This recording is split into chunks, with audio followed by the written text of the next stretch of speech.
Archipel océanique au nord de l'Europe, le Royaume-Uni s'étire depuis les falaises de craie de la Manche jusqu'aux fjords du nord de l'Écosse. À l'ouest, il enjambe un bras de mer pour unir en son sein l'Irlande du Nord.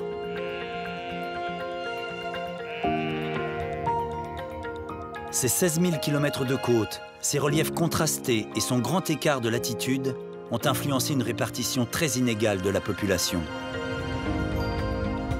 Les disparités sont fortes entre le nord et le sud de l'île, entre des territoires désertés et des villes saturées, entre Londres et le reste du pays.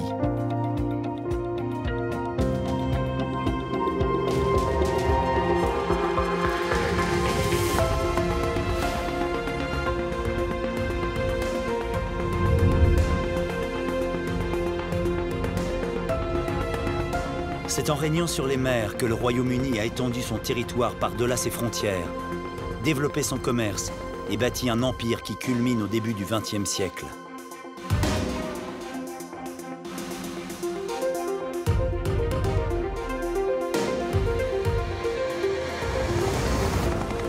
Aujourd'hui, les anciennes divisions menacent toujours son équilibre et son intégrité. Prenons 24 heures, entre un lever de soleil et son coucher, pour découvrir les forces qui l'animent et façonnent le territoire de ce pays qui s'est choisi un nouveau destin européen.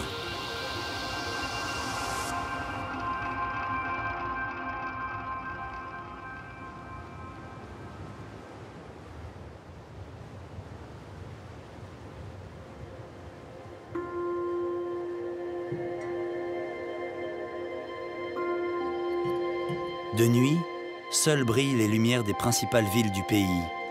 Belfast, en Irlande du Nord, Cardiff, au pays de Galles, Glasgow, en Écosse, et au sud, l'immense métropole londonienne, en Angleterre.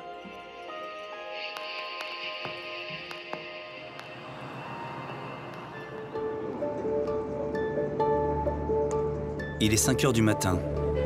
Au nord de l'Écosse, à Peterhead, Amity II, le chalutier de Jimmy Buchan, rentre au port, après une campagne de pêche en mer du Nord qui a duré 10 jours.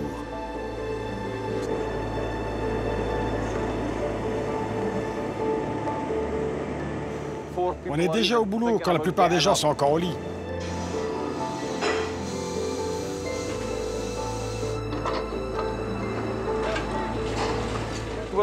On décharge les poissons blancs pour la criée. Il y a pas mal d'espèces différentes. Du cabillaud, de l'aigle fin, de la lotte, des limandes. Ensuite, on débarquera les langoustines. C'est vraiment le top, ça vaut très cher. En quelques heures, elles seront expédiées partout en Europe. C'est un circuit très rapide.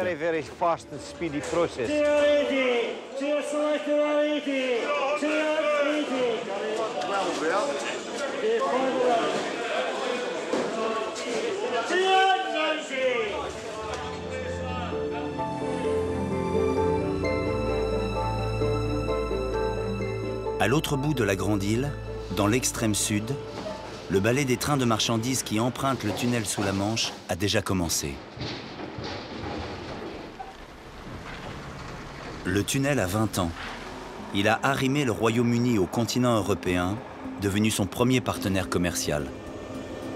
24 heures sur 24 et 365 jours par an, les poids lourds, marchandises et chauffeurs sont chargés sur les immenses trains de fret qui filent sous la Manche.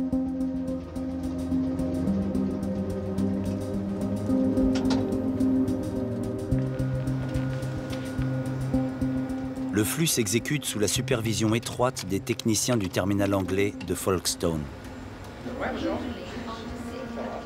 So you need the route through the access 158, over? That's correct. Okay, so you don't move for the moment. Okay, cheers out. Thank you, cheers out. Son train est trop long. On va bloquer l'accès à 4 plateformes si on fait ça. Neil Page supervise les opérations dans la salle de contrôle souterraine de Folkestone, qui se targue d'avoir le plus grand tableau optique d'Europe, 32 mètres de long. À gauche, le terminal britannique et à droite, le terminal français. Les trains sont chargés sur la plateforme, puis ils entrent dans le tunnel.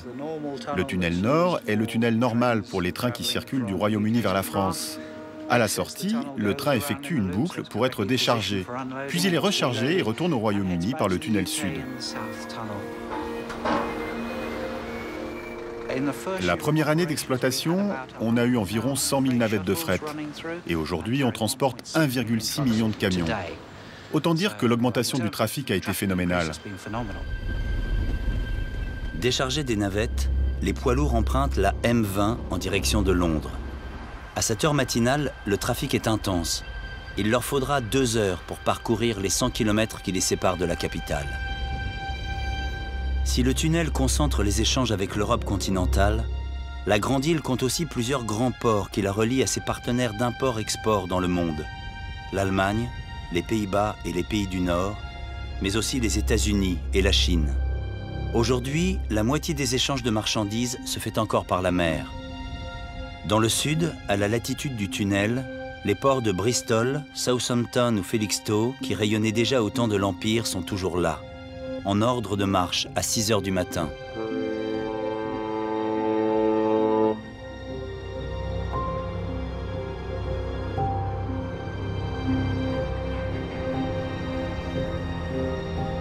Tous ces ports gravitent dans l'orbite de Londres, la ville-monde qui capte la plus grande part de leur trafic. Depuis 3 siècles, Londres a associé sa fortune et son expansion à la Tamise, le fleuve qui la traverse de part en part.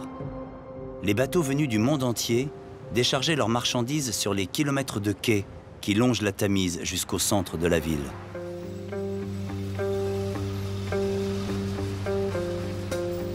Le cœur historique de Londres réunit à 2 pas de la Tamise les sièges de sa puissance politique, les palais royaux, et ceux de sa puissance économique, les immeubles du quartier de la City.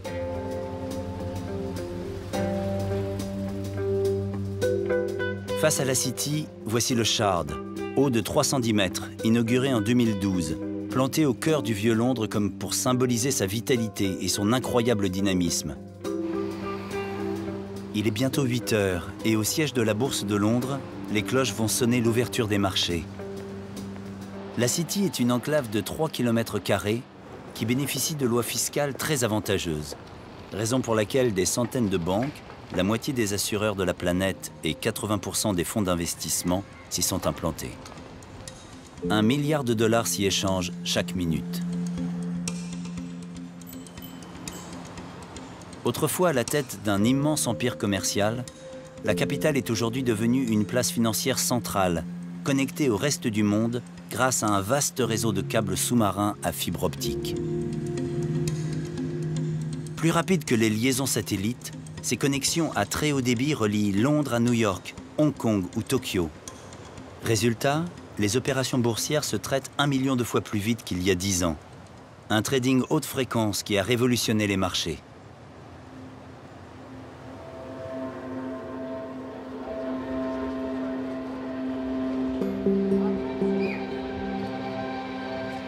Huy Nguyen Trieux est un homme d'affaires d'un nouveau type qui fait la synthèse entre la finance traditionnelle et les technologies de pointe.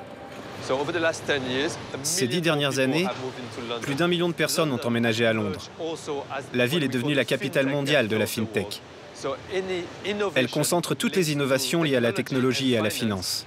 Bien plus que New York, la Silicon Valley ou Hong Kong, par exemple. Et si la City conserve la haute main sur la finance traditionnelle, le cœur battant de cette nouvelle finance technologique s'est établi à moins de 5 km, dans le nouveau quartier de Canary Wharf, bâti dans l'ancien quartier des docks, qui ont fait la fortune de la ville. Plusieurs milliers de nouvelles entreprises ont été créées à Londres ces 2 dernières décennies. Il s'agit parfois de toutes petites structures qui viennent chercher soutien et conseil auprès de Huy.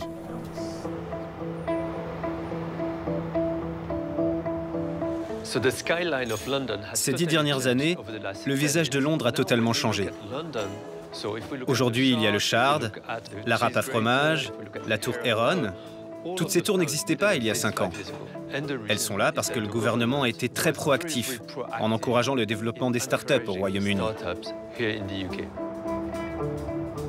L'expansion et l'enrichissement de Londres a pour conséquence qu'habiter au centre est devenu hors de prix. Du coup, les jeunes gens aisés de Canary Wharf se sont jetés sur les anciens quartiers populaires du centre qui se métamorphosent et s'embourgeoisent à vue d'œil. Ce que les sociologues ont appelé la gentrification.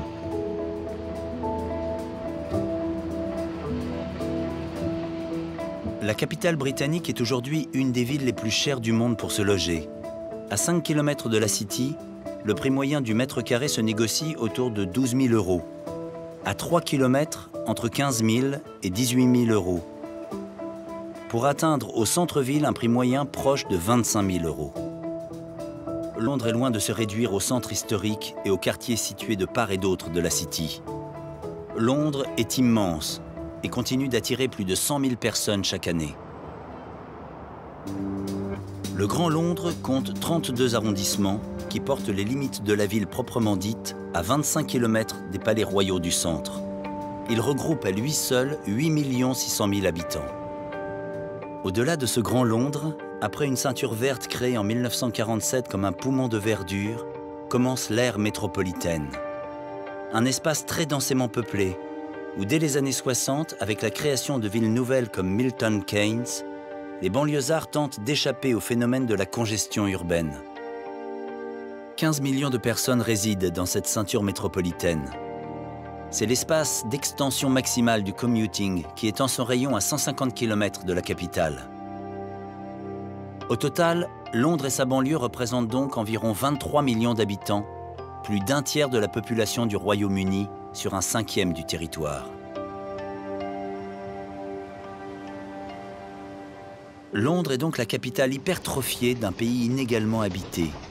À ce déséquilibre démographique s'ajoute le poids réel et symbolique de ce que les Anglais eux-mêmes appellent le clivage nord-sud.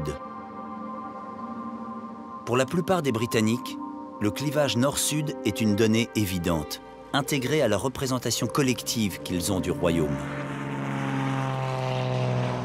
Benjamin Hennig, qui enseigne la géographie à Oxford, a donné à cette division une réalité concrète qui s'inscrit dans le territoire. La ligne de fracture commence à environ 150 km de la capitale.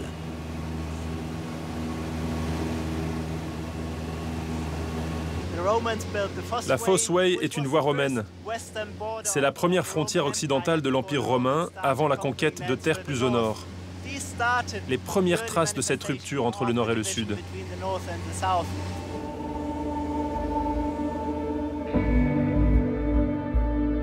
La Fosseway des Romains ralliait Exeter à Lincoln. Elle séparait les régions calcaires et relativement plates du sud des régions granitiques et accidentées du nord, où sont concentrées les ressources minières qui ont été le moteur de la révolution industrielle.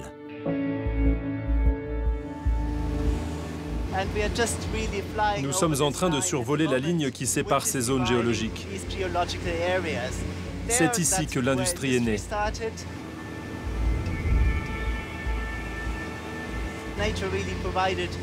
La nature a vraiment fourni ce qui a permis au nord d'être le cœur industriel du pays à l'époque. C'est autour des grandes villes du nord, Sheffield, Birmingham, Manchester, que se sont concentrés les bastions de la sidérurgie et du textile britannique. Elles ont grandi autour des mines de fer ou de charbon dont regorgeait le sous-sol de ces régions. La richesse produite dans le nord a été ramenée vers le sud. L'industrialisation, ici dans le nord, a permis à l'Angleterre de bâtir son empire. Ces industries ont maintenu le pays pendant près de 2 siècles, jusqu'à la fin des années 1980.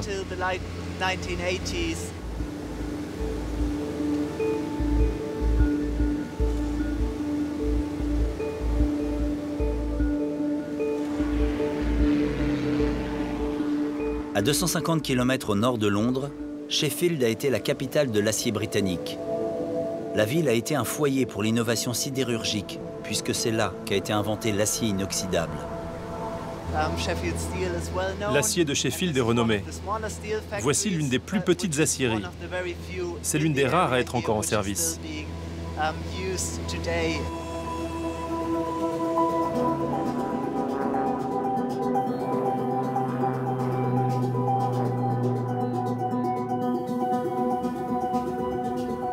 La fin de la métallurgie à Sheffield ou celle du textile à Manchester, autrefois surnommée Cotonopolis, le déclin général de l'industrie dans les villes du nord de l'Angleterre ont posé brutalement la question de leur reconversion.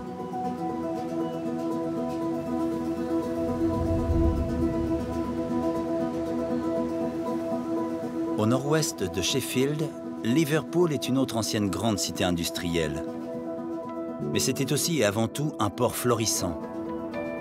Au XIXe siècle et jusqu'aux années 30, les revenus de Liverpool furent supérieurs à ceux de Londres.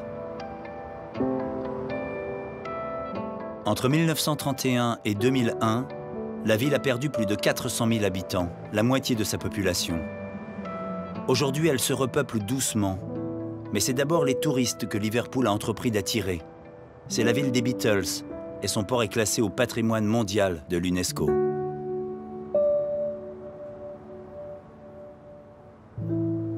10h30 viennent de sonner et Tristan Brady Jacobs est à sa planche à découper. Tristan est un artiste urbain qui s'intéresse aux traces abandonnées par la classe ouvrière quand elle s'est volatilisée. Il vit à Liverpool depuis 20 ans. À ce moment-là, l'Angleterre était un endroit gris et sombre. Mes amis à Newcastle pensaient que j'avais disparu dans un nuage de fumée. Tout ici évoquait l'abandon et la désolation. Mais j'ai adoré. C'était une époque fascinante.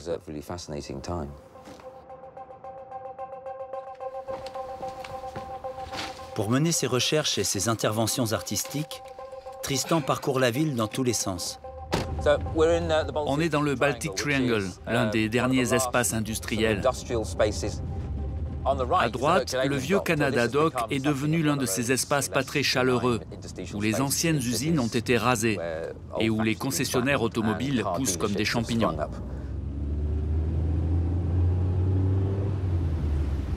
Sur le front de mer, les Albert Docks, eux, vestiges de la grandeur passée de Liverpool, ont été totalement rénovés. Les bâtiments étaient seulement utilisés par les junkies et les pigeons. Mais avec des fonds européens et beaucoup d'imagination et d'énergie, la ville a transformé cet endroit en une attraction touristique mondiale pour les fans des Beatles.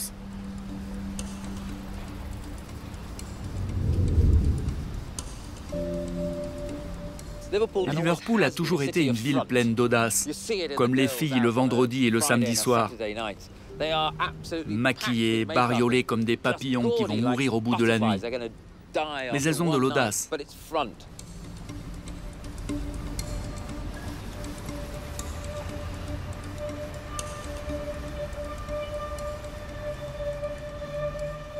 À 3 km du centre, sur la plage de Crosby, les hommes de fer regardent la mer.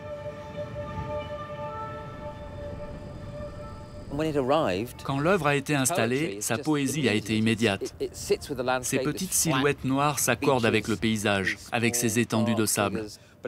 Elles évoquent aussi ce qui se profile à l'horizon, la promesse de l'avenir.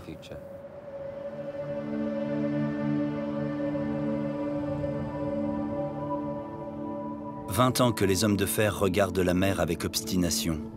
C'est bien normal. Dans le passé, elle a si souvent pourvu au salut du pays. C'est en dominant les mers que le royaume a dominé le monde. Et au moment où commençait le déclin industriel, les Britanniques ont eu la chance d'y trouver d'énormes gisements de gaz et de pétrole. Un véritable trésor national dissimulé sous les eaux territoriales. Et une autre aventure a commencé. Depuis les années 70, l'exploitation des gisements offshore de pétrole et de gaz naturel en mer du Nord a transformé le paysage de ces côtes du Royaume-Uni.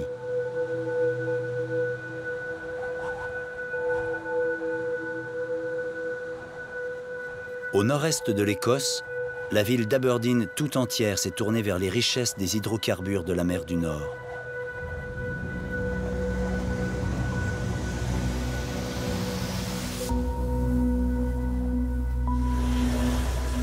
Il est 11h sur l'héliport d'Aberdeen. C'est enfin l'heure du départ pour une des nombreuses équipes de relève de la plateforme pétrolière Elgin Franklin. Des missions de 3 semaines en pleine mer, à 250 km à l'est d'Aberdeen.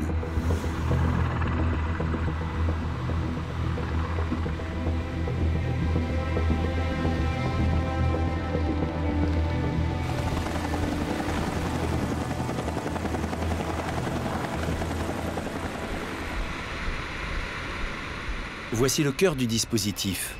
C'est ici que les hommes d'Elgin commandent toute la production. Le système de lutte incendie et d'arrêt d'urgence.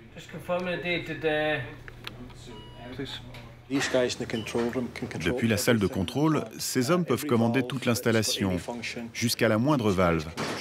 Aussi bien ici, sur ce site, que sur l'Elgin PUQ, l'Elgin A, l'Elgin B et même Franklin et West Franklin, qui sont pourtant assez éloignés. Mais leur mission la plus importante, c'est d'optimiser les puits. La plateforme de forage a été mise en service en 2000. Elle illustre les difficultés auxquelles doivent faire face les industriels aujourd'hui. Exploiter des gisements enfouis dans une roche imprégnée de gaz à une profondeur de 6 km. L'exploitation du pétrole et du gaz du Royaume-Uni repose sur un réseau de 600 plateformes de forage. Les flux circulent dans des milliers de kilomètres de pipelines sous-marins. Le réseau est interconnecté avec la plupart des autres pays européens. La production de pétrole et de gaz du Royaume-Uni couvre un peu plus de la moitié de sa propre consommation.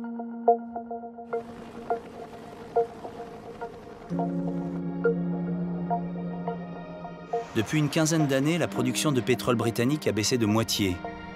Les gisements s'épuisent et il faut démanteler les plateformes. Une opération longue et coûteuse à laquelle s'ajoute l'obligation d'entretenir le vaste réseau des pipelines.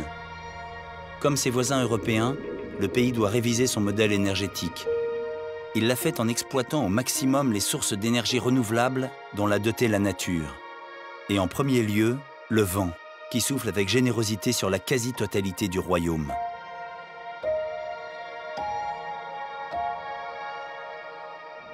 Au Royaume-Uni, l'éolien est déjà une réalité incontournable qui lui fournit 10% de sa production totale d'électricité.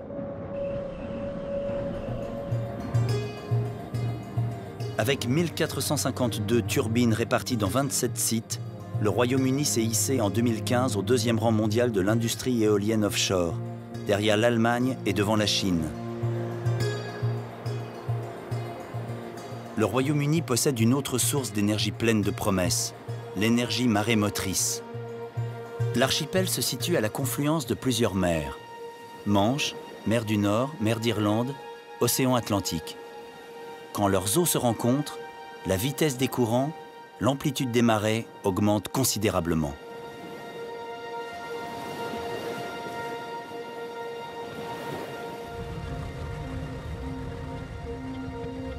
Lisa McKenzie est responsable à l'EMEC, le Centre européen de l'énergie marine, un organisme public qui mène des recherches sur le futur de l'énergie marémotrice.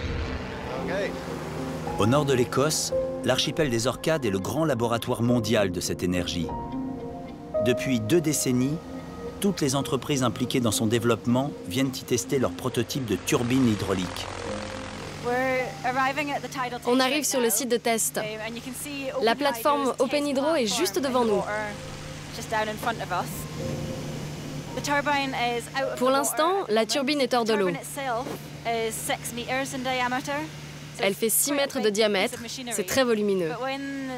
Mais pour l'exploitation commerciale, l'entreprise compte déployer des turbines de 16 à 20 mètres de diamètre. Au sud de l'archipel, le détroit qui sépare les Orcades du reste de l'Écosse est surnommé l'Arabie Saoudite de l'énergie marine. La vitesse des courants y est spectaculaire, jusqu'à 5 mètres par seconde, et ses marées sont parmi les plus rapides du monde, atteignant parfois 30 km/h. Ici, les autorités se sont lancées dans une entreprise très ambitieuse, le projet Magen, la plus grande usine marémotrice du monde en construction. Dans 6 ans, ces 400 turbines fourniront l'électricité à 40 000 foyers écossais. Ce sont les courants de marée les plus forts d'Europe. Il y a vraiment beaucoup d'énergie ici. Et c'est là qu'on développe les sites les plus avancés pour le moment. Pour abriter son laboratoire de recherche, l'EMEC a choisi la plage de Billiacroo, sur la côte ouest de l'archipel.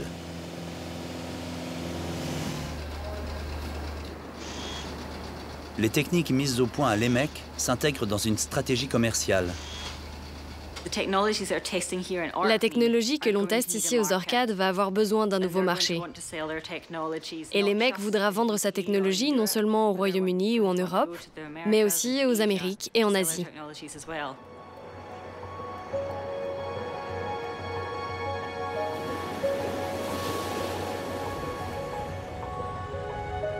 La mer est le partenaire naturel du Royaume-Uni. Paradoxalement, à l'heure des turbines marémotrices ultramodernes, le secteur de la pêche paraît mal en point, affecté dans les dernières décennies par les réglementations européennes.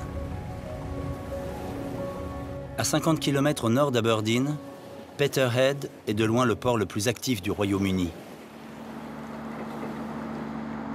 Il est 11h30. Au marché aux poissons de Peterhead, la criée touche à sa fin. Une excellente matinée pour Jimmy Buchan, qui a écoulé toute sa pêche. Il a soigneusement sélectionné ses prises en privilégiant toujours les choix du consommateur européen. De très loin son meilleur client. C'est un excellent produit, goûteux et charnu. Il est très recherché par nos voisins européens, plus que par les Britanniques. C'est drôle, on est une nation insulaire et la mer nous fournit une manne qu'on n'apprécie pas à sa juste valeur. Les Espagnols, les Français et les Italiens, eux, sont de grands mangeurs de poissons.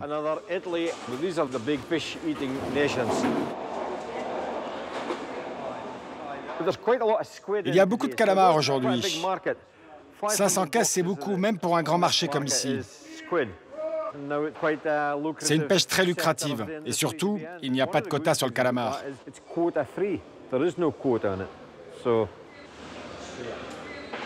Ces quotas de pêche imposés par l'Union européenne ont permis une gestion collective de la ressource, mais aussi profondément restructuré le secteur.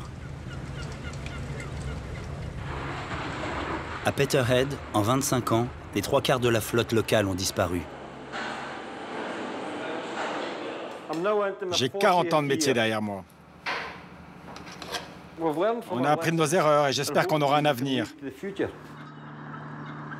Tout ce qu'il nous reste à faire, c'est d'assurer la relève.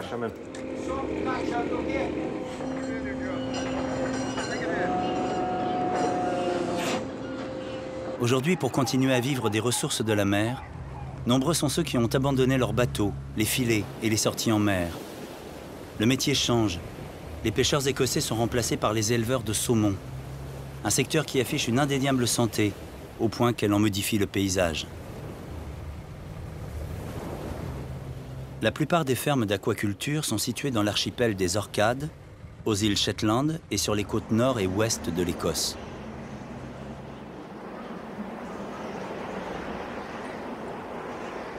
Nous sommes à Skourie.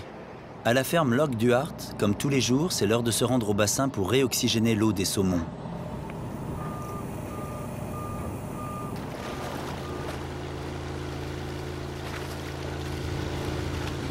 La ferme d'élevage emploie 100 personnes et s'étend sur 15 000 nautiques dans le fjord.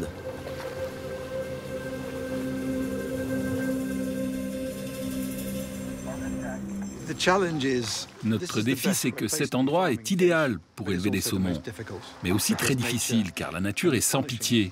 On a connu des ouragans et des invasions de méduses, et ça peut totalement dévaster notre exploitation. Les saumons naissent dans les écloseries en eau douce. Ils y restent 18 mois et sont progressivement habitués à l'eau salée avant d'être installés dans des parcs en mer. Ils y vivent alors jusqu'à l'âge de 3 ans. 3 ans, c'est beaucoup de travail, beaucoup de gestion. Le saumon est un carnivore, il mange beaucoup. Il lui faut une bonne nourriture. C'est pour ça qu'on utilise des aliments riches en farine et en huile de poisson. C'est ce qui lui donne ce goût si puissant et singulier. Aujourd'hui, l'industrie du saumon pèse près de 230 millions d'euros en Écosse et représente 94% du saumon produit dans l'Union européenne. L'élevage du saumon est une industrie nouvelle et passionnante. Et nous apprenons sans arrêt. Si vous voyez autant de jeunes gens intelligents et compétents sur le plan scientifique dans l'entreprise, c'est parce qu'ils ont envie de faire partie de cette aventure.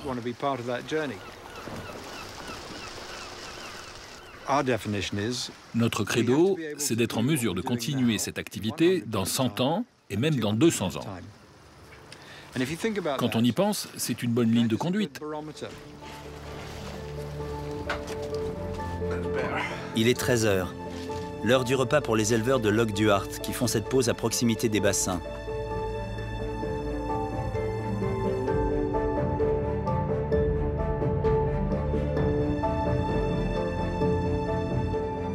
Retour à Londres. Même à l'heure du break, la métropole bruisse de mouvements et d'activités. À Notting Hill, la fête bat son plein. C'est le plus grand carnaval de rue d'Europe. Créé il y a 50 ans à l'initiative des populations caraïbes qui habitaient le quartier, il rassemble aujourd'hui plus d'1 million de personnes. Au sein du carnaval, Augustine Pepe Francis est une institution. Les premiers immigrants se sont installés le long de l'avenue Ladbroke Grove. C'est pour ça qu'il y a pas mal de gens de Trinidad ici. Mais aujourd'hui, ça a changé. Le carnaval accueille des gens de toute la Caraïbe, et même au-delà. À quelques centaines de mètres, comme chaque année, Tania participe à la fête qu'elle ne manquerait pour rien au monde. C'est une tradition qu'elle tient de sa mère. Pour ma mère qui vient de Trinidad, c'est l'événement le plus important de l'année. Ce carnaval a lieu ici parce que c'est le quartier de Londres où sont arrivées les vagues migratoires des années 50 et 60. Les personnes originaires des Caraïbes ont ramené cette tradition des îles avec eux. Aujourd'hui, il y a des gens de partout, des Brésiliens, des Espagnols, il y a de la samba, de la capoeira, de tout.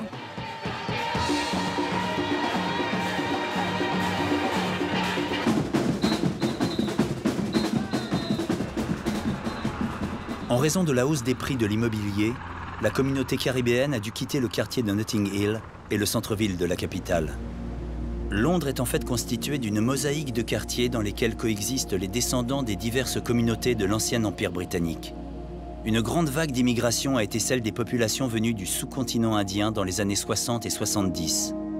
Ils se sont établis principalement dans le quartier de Southall, à 15 km à l'ouest dans le Grand Londres.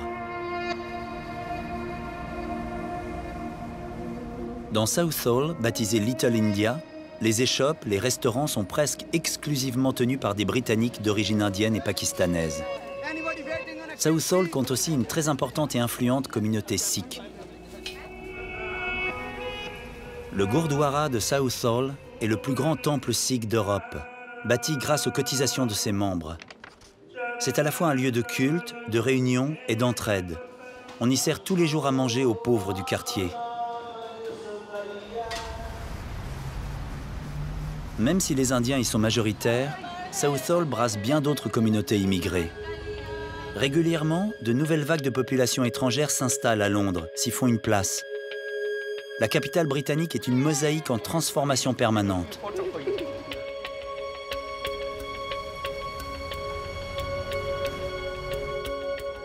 Et le multiculturalisme n'est pas qu'un phénomène urbain. Il s'étend aux zones rurales où, depuis une quinzaine d'années, les immigrés ont fait souche en s'engageant massivement dans les travaux agricoles. Mais contrairement au melting pot des villes, qui brassent essentiellement des populations extra-européennes, celui des campagnes anglaises est très largement dominé par les ressortissants de l'Est européen. Des Polonais notamment, devenus en 10 ans la première communauté d'émigrés au Royaume-Uni. 830 000 Polonais ont ainsi montré le chemin des campagnes anglaises à leurs voisins d'Europe orientale.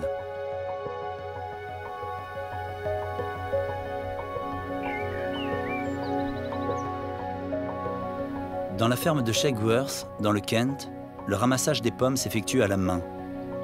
Un travail saisonnier, pour lequel les immigrés flexibles et peu coûteux sont une aubaine.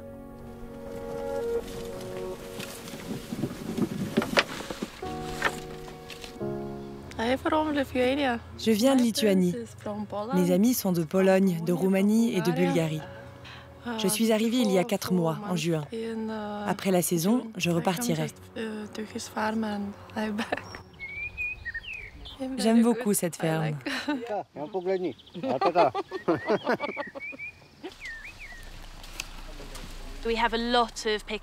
Beaucoup de nos cueilleurs viennent d'Europe de l'Est. Une grande partie travaille avec nous à l'année sur exploitation et ça tourne avec les saisons.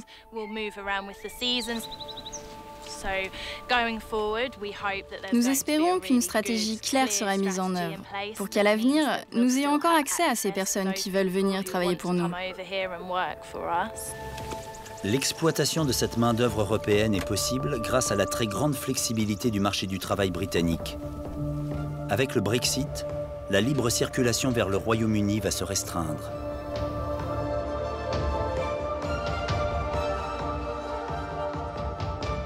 De toutes les régions agricoles du Royaume-Uni, la plus vaste et la plus fertile, c'est East Anglia. Voilà pourquoi sont concentrés ici tous les moyens d'une agriculture très intensive.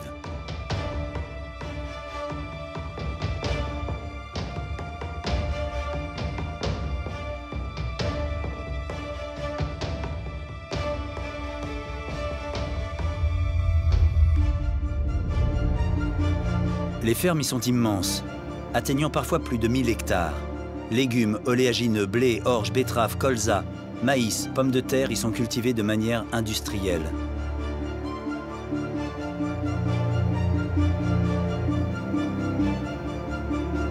Les silos à grains ressemblent à des gratte-ciel et les modes de l'élevage sont du même acabit. Le Royaume-Uni est loin d'être autosuffisant. Il ne produit que 59% de sa nourriture consommée et importe tout le reste, principalement des pays d'Europe de l'Ouest. Au nord d'East Anglia, le relief se tourmente, les sols s'appauvrissent et le climat devient très exigeant. Moins de semailles, moins de moissons. On entre dans le pays des éleveurs de moutons. Au nord-ouest de l'Angleterre, voici le parc national du Lake District, le plus grand du pays. Dans la vallée des Nerdale, Will Rowling et son fils sont éleveurs. Le métier est dans la famille depuis 600 ans. En ce début d'après-midi, c'est l'heure de rassembler les bêtes.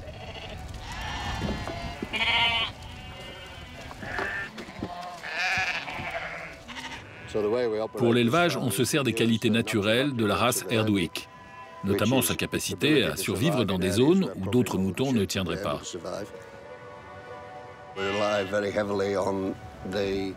On se repose sur l'instinct territorial de nos bêtes, qui les pousse à rester avec leurs troupeaux.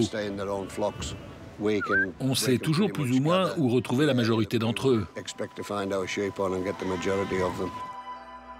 Les Rowling ne possèdent en propre que les quelques hectares autour de leurs deux fermes. L'accès libre au terrain de pâturage commun, détenu par d'autres propriétaires, acquis en portée de haute lutte il y a longtemps, continue de conditionner le maintien de cette activité traditionnelle. Les terrains communaux font partie d'un schéma d'exploitation qui a été établi avec l'agence publique Natural England pour préserver l'environnement, le paysage, la faune et la qualité de l'eau. On assure aussi la gestion des gîtes. Natural England est l'organisme public chargé de la protection des paysages. L'aide financière que les fermiers reçoivent de l'État est conditionnée à leur collaboration à des programmes de gestion environnementale. Je suis convaincu que nous autres agriculteurs, nous pouvons mettre à profit nos connaissances traditionnelles et nos pratiques de gestion pour valoriser le Lake District et préserver l'image que le public en a. On en a la capacité. Ça fait des siècles qu'on le fait.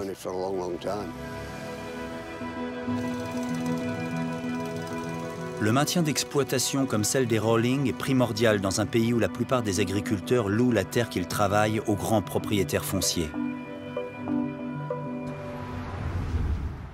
Au nord de Lake District, à 600 km de Londres, voici l'Écosse et ses deux grandes villes rivales et complémentaires, seulement distantes de 50 km.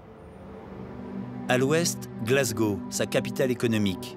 Elle détenait autrefois la plus grande industrie navale du monde. À l'est de l'Écosse, Édimbourg est sa capitale politique. C'est ici que siège le Parlement écossais, le Holyrood, depuis 1998. Le Holyrood avait disparu en 1707 lors de l'union entre l'Écosse et l'Angleterre, qui donna naissance à la Grande-Bretagne.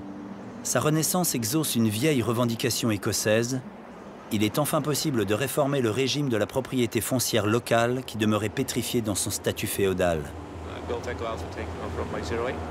C'est le cheval de bataille d'Andy Whiteman, expert forestier, et député au Holyrood depuis 2014.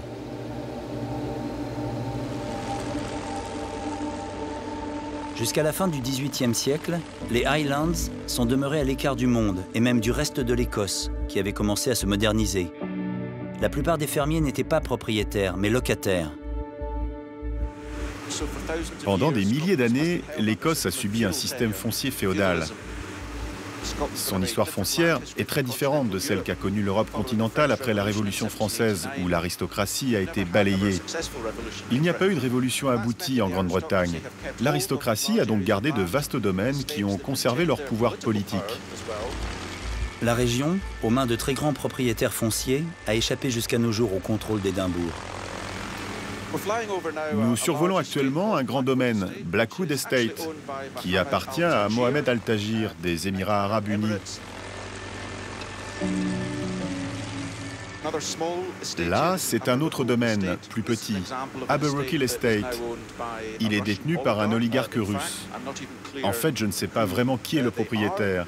Officiellement, c'est une société installée dans un paradis fiscal, dans les îles Caïmans.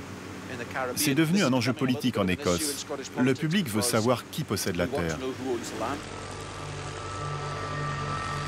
En Écosse, la part des terres publiques est très faible et représente 12% du territoire. Une cinquantaine de domaines privés dépassent les 20 000 hectares. Browland fait 31 000 hectares, celui de Glenavon 41 000. Les plus grands atteignent 100 000 hectares. Le duc de Westminster, proche de la famille royale d'Angleterre, possède à lui seul 94 000 hectares. À plus de 100 km au nord d'Édimbourg, au milieu des Highlands, propriété de la famille royale depuis le milieu du XIXe siècle, voici le château de Balmoral. Il est demeuré jusqu'à nos jours la résidence estivale préférée des Windsor. Le côté huppé et aristocratique des Highlands s'en est du coup trouvé renforcé. En achetant le domaine de Balmoral, la reine Victoria a lancé l'époque romantique de l'Écosse. Tout le monde voulait avoir son domaine dans les Highlands et porter le kilt.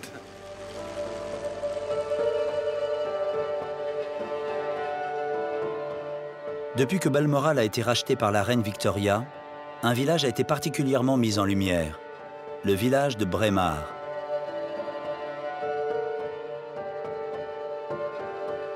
Chaque premier samedi de septembre, dans ce village du cœur des Highlands, a lieu le rassemblement de Braemar.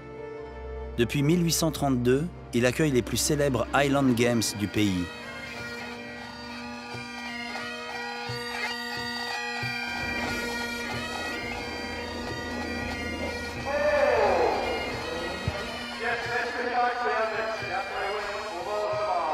Il est très exactement 15 heures. Comme chaque année, la reine d'Angleterre, escortée de la famille royale, vient en voisine honorer de sa présence le rassemblement de Braemar. But from everyone on Royal Deeside in your beloved Highlands, we too are proud to wish you happy birthday, Your Majesty.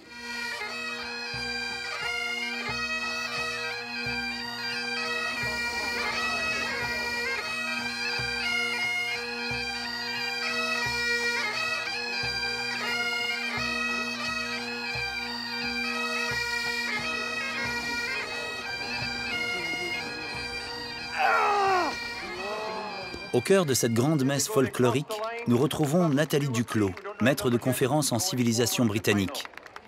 Elle s'intéresse particulièrement aux racines et aux lignes de force de la singularité écossaise.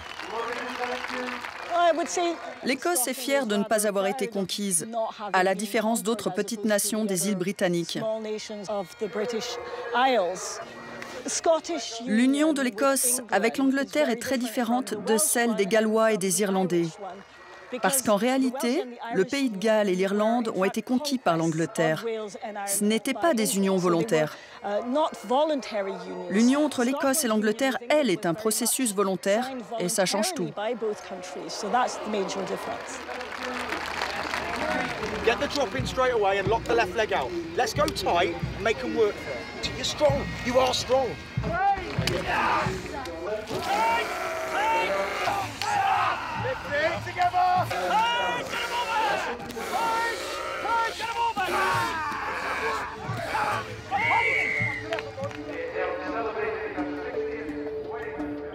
Portée par son indéniable singularité culturelle, l'Écosse peut aujourd'hui compter sur son dynamisme économique pour négocier avec l'Angleterre et le pays de Galles les questions liées à la sortie de l'Europe. De l'autre côté de la mer d'Irlande, la 4e nation du royaume est dans une toute autre situation. Ces dernières années, l'Irlande du Nord est parvenue à maintenir son rang en s'intégrant avec profit dans l'Union européenne. Le vote en faveur du Brexit risque de modifier cet équilibre. Elle a en outre un défi supplémentaire à relever, celui de la réconciliation.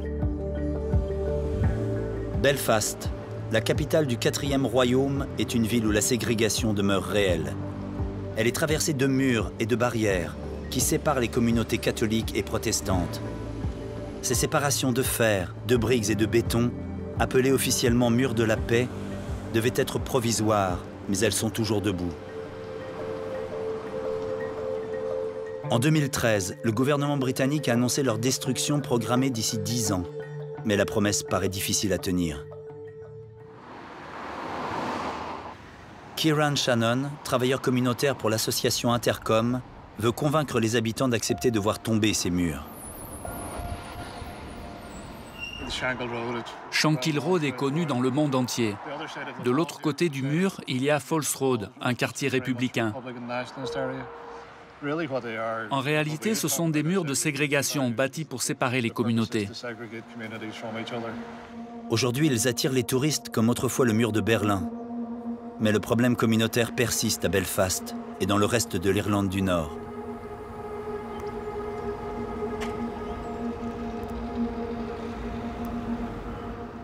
Idéalement, on aimerait voir le mur tomber un jour.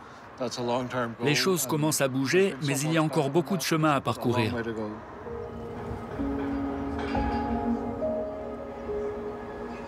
Au nord de Belfast, le jardin public d'Alexander Park est coupé en deux par un mur de 3 mètres de haut entre le quartier protestant de Shore Road et la communauté catholique d'Antrim Road.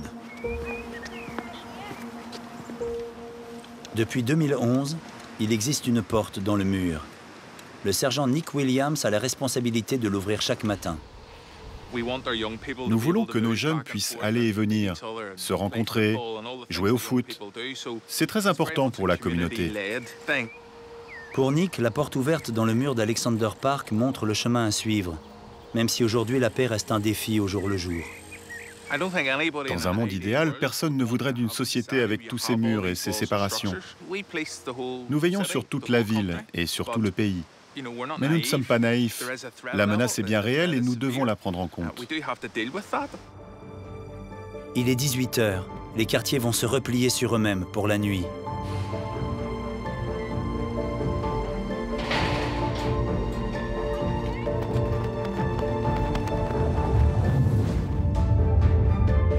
Avant de rentrer chez eux, c'est l'heure du foot pour les écoliers. C'est en Angleterre, il y a 150 ans, que ce sport a été inventé.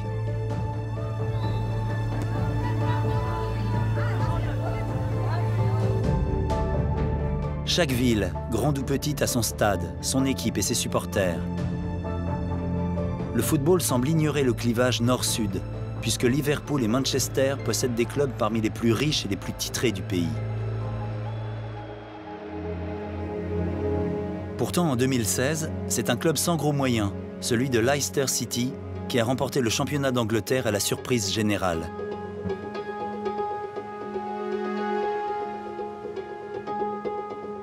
John Williams est sociologue.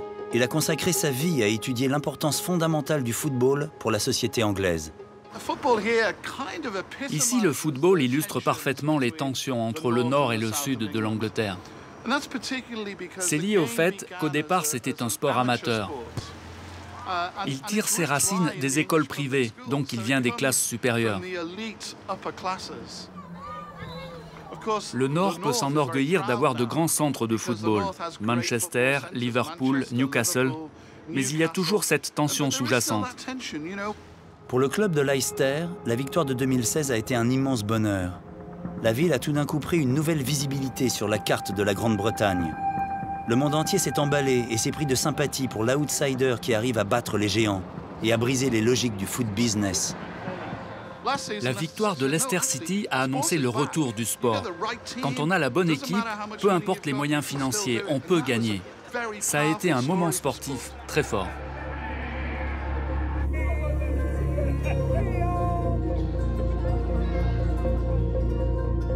Les 32 000 places du King Power Stadium ne sont pas suffisantes pour contenir la ferveur des supporters. Mais plutôt que de rester chez eux pour suivre la retransmission, beaucoup préfèrent la chaleur collective du pub. Il est 20 h. Dans la métropole londonienne, c'est la fin du travail, la sortie des bureaux. Ici aussi, c'est l'heure de l'apéritif au pub. Plus qu'un cliché, une institution ancrée dans la mentalité britannique. Uyi Nguyen Trieux, entouré de ses amis financiers, célèbre la signature d'un nouveau contrat au 32e étage du Shard, à 200 mètres au-dessus de la Tamise. En mer du Nord, une équipe de la plateforme pétrolière d'Elgin Franklin rentre à la maison, à Aberdeen.